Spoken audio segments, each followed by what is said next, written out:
God hath not cast away his people which he foreknew. So the question boils down to this.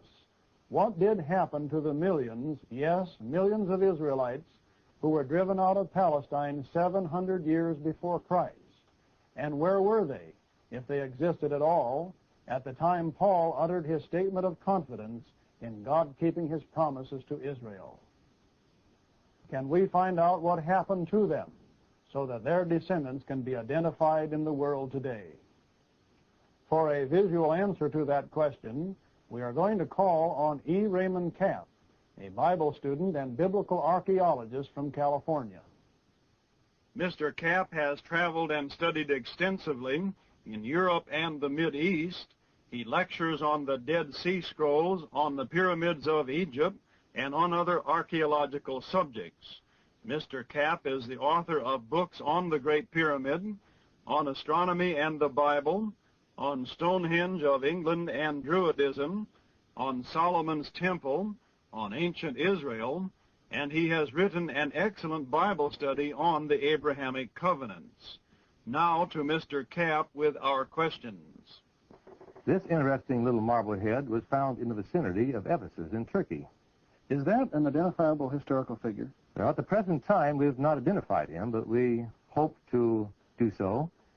I would suggest he's of the Byzantine period, about the 4th or 5th century A.D. Ray, I have read several of your books, and I've had the pleasure of sitting in on some of your lectures. As a minister, I know there is an abundance of prophecy concerning the destiny of Israel. But there is no Bible history of this portion of Israel referred to in 2 Kings 17:6. In the 9th year of Hoshea, the king of Assyria took Samaria and carried Israel away into Assyria and placed them in Halah and in Habor by the river of Gozan and in the city of the Medes. The Bible history of this major part of Israel ends here, and yet the prophets and the New Testament promise an increase in numbers, great blessings, and an eventual restoration. With the passing of 2,500 years since this Assyrian captivity, one might think that all hope of tracing these Israelites is lost. Ray, can archaeology answer this question? Yes, Pastor Emery, it has. During the last 100 years, a number of archaeological teams have been working in the Middle East. They have unearthed and published the original contemporary account of the Syrians who took the Israelites captive. It is from these records that vital clues have come to light.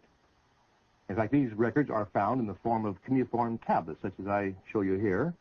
These were found at Nineveh in 1900 and published in 1930. However, their relevance to Israel was overlooked then because they were found in complete disorder and amongst about 1,400 other texts. The tablets were Assyrian frontier post reports dated about 707 B.C.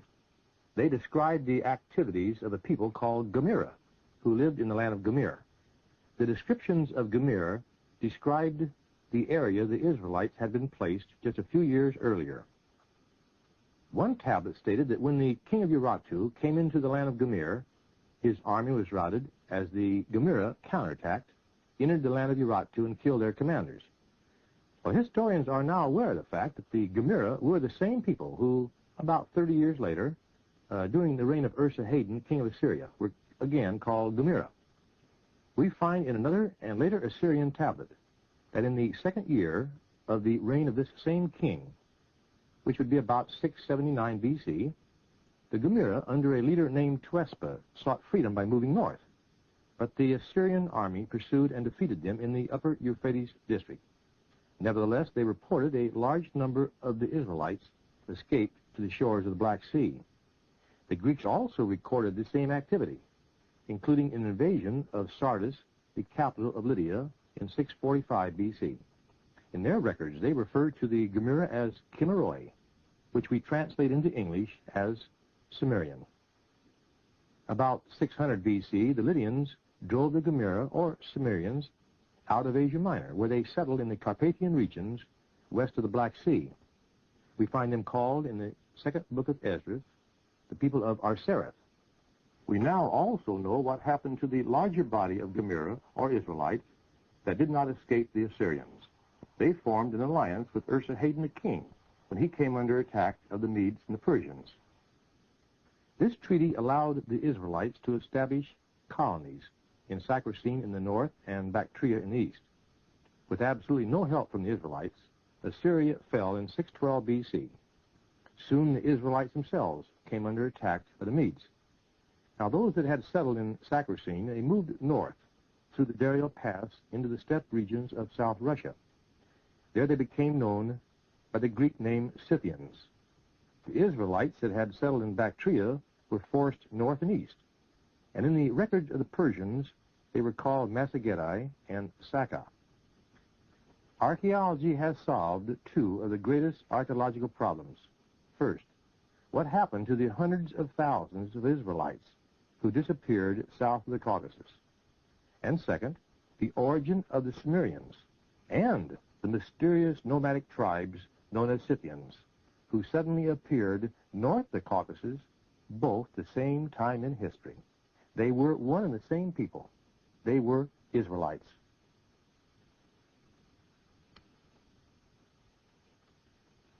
Now may I point out what the Bible has to say concerning these same people. I'm reading now from Amos 9, verse 9. For lo, I will command, and will sift the house of Israel among all nations, like as corn is sifted in the sieve. Yet shall not the least grain fall upon the earth. Our history books pick up the story at this point, recording the westward migrations of the Scythians as they came into collision with the Sumerians, who had earlier settled west of the Black Sea. Their kinship lost over the centuries, the ensuing battles forced the Sumerians west and north to become the Celts, Gauls, and Cimbri.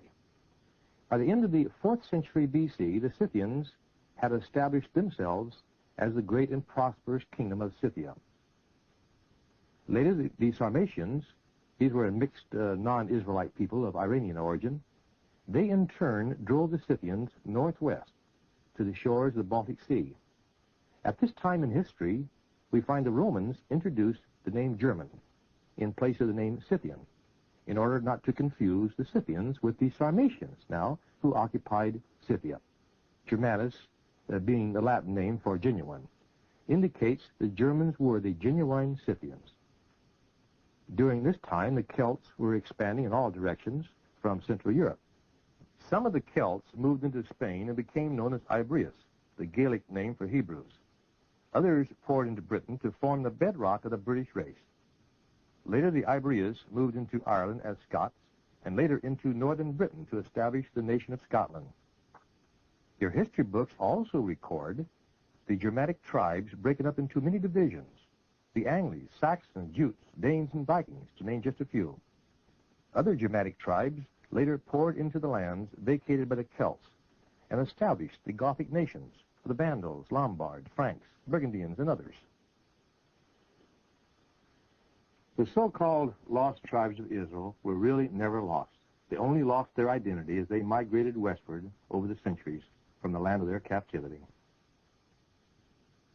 And there you have it, my friends. Mr. Capt has given us a visual answer to our question, what happened to the millions of Israelites who were dispersed out of old Canaan land 7 centuries before Christ and who never returned? They migrated onto the continent of Europe and were the ancestors of the white European race. And in answering our question about Israel's disappearance, Mr. Capt has given us the key to several other mysteries of world history.